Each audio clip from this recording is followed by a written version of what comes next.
उधर से अगर आप ये देखते हैं यहाँ पे जो स्टेटमेंट्स आजकल आ रही हैं हमारे असेंबली में से, जैसे फवाद चौधरी की मैंने बताया कि उन्होंने कहा जी पुलवामा तो हमने किया था।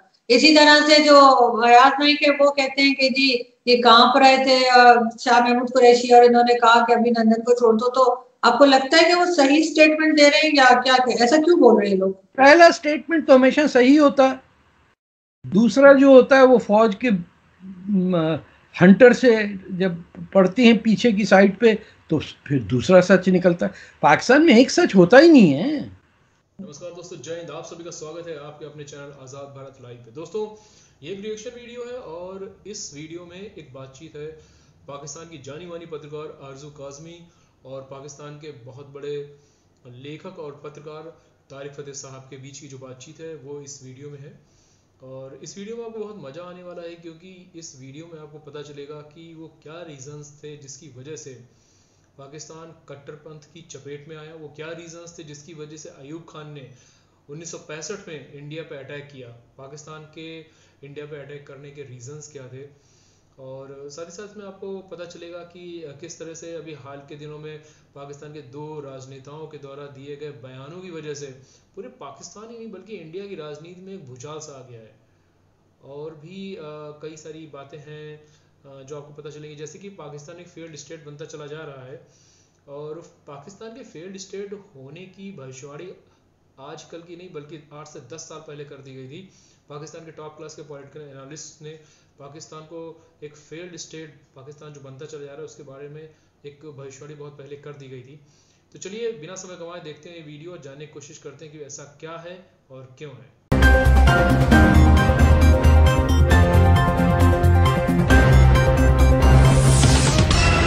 आज ही हम बात करेंगे, जो हमारे साथ सीनियर जर्नलिस्ट है तारिक फतेह साहब, उन्होंने हमें ज्वाइन किया है और हम बात करेंगे फवाद चौधरी की जो स्टेटमेंट आई उसके ऊपर कि उन्होंने कहा कि जी पुलवामा अटैक हमने किया था, जबकि इतने टाइम से जो है वो इंडियन टीवी और सबको ही बता के हमारे गले सूख गए कि हमारा तो कोई हाथ ही नहीं था पुलवामा में। उसके बाद उन्होंने वो स्टेटमेंट अपनी बदली और उन्होंने कहा कि नहीं, मैंने तो ये कहा था कि पुलवामा के बाद का जो कुछ था, हमने कोई अटैक किया था या हमने कोई जेट अपने भेजे थे वो हमने किया है।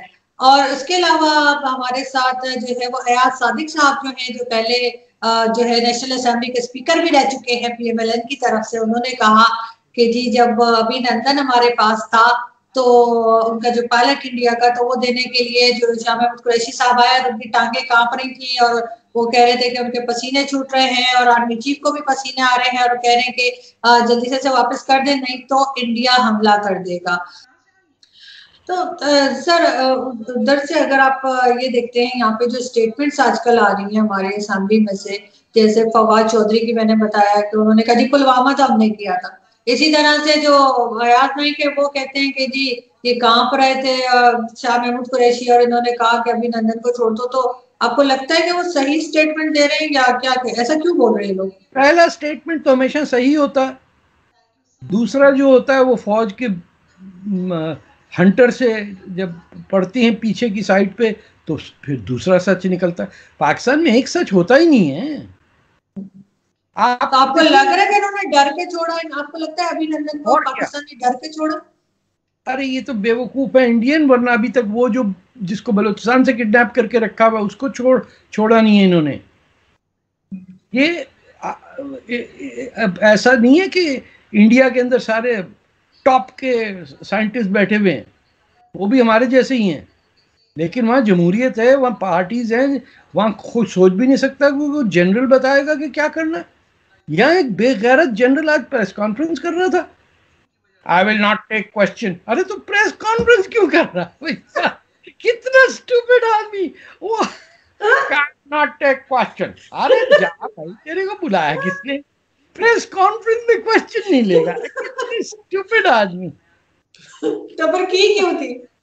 ना otherwise just issue a statement.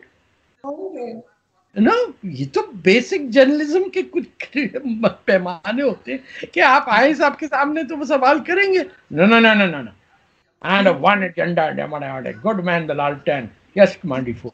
Yes, stupid.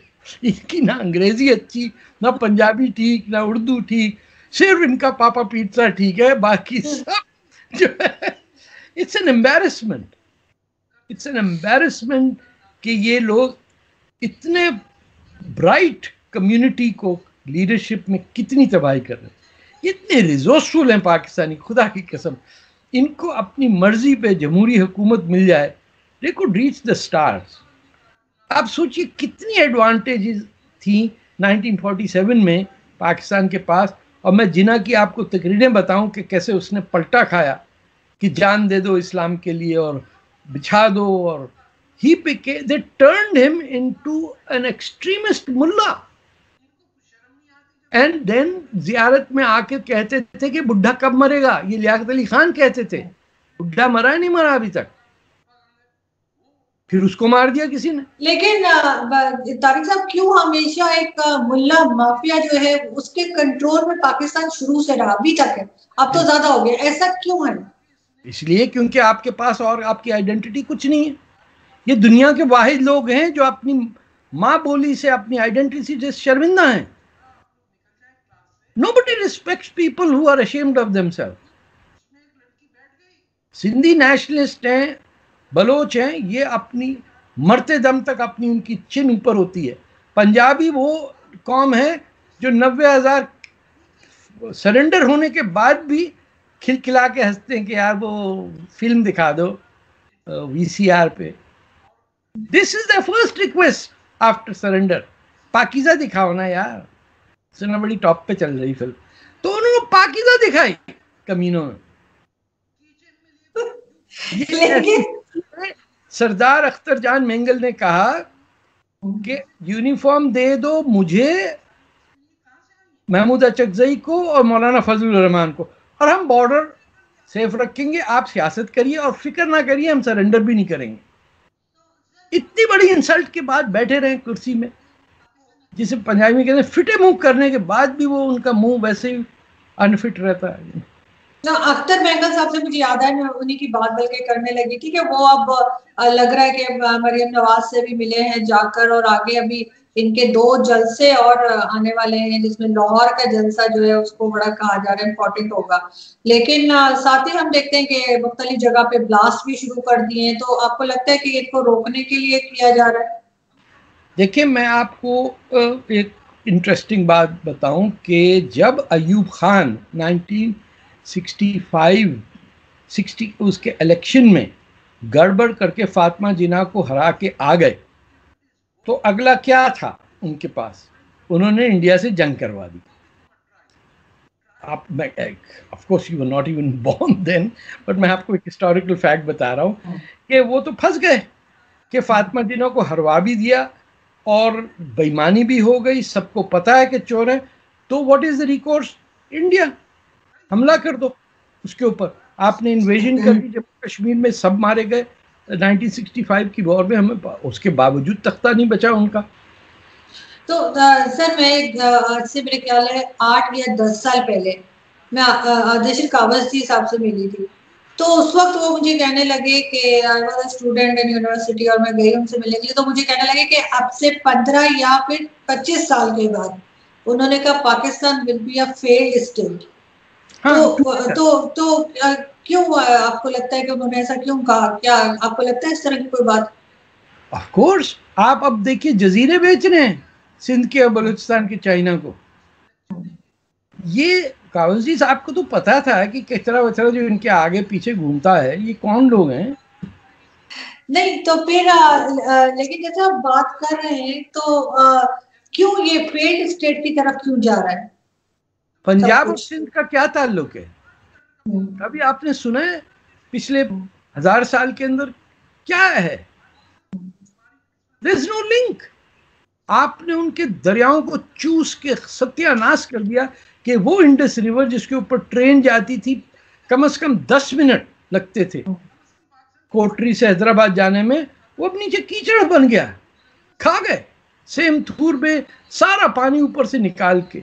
इन पे अजाब आएगा जब अफगानिस्तान काबुल रिवर पे डैम बनाएगा।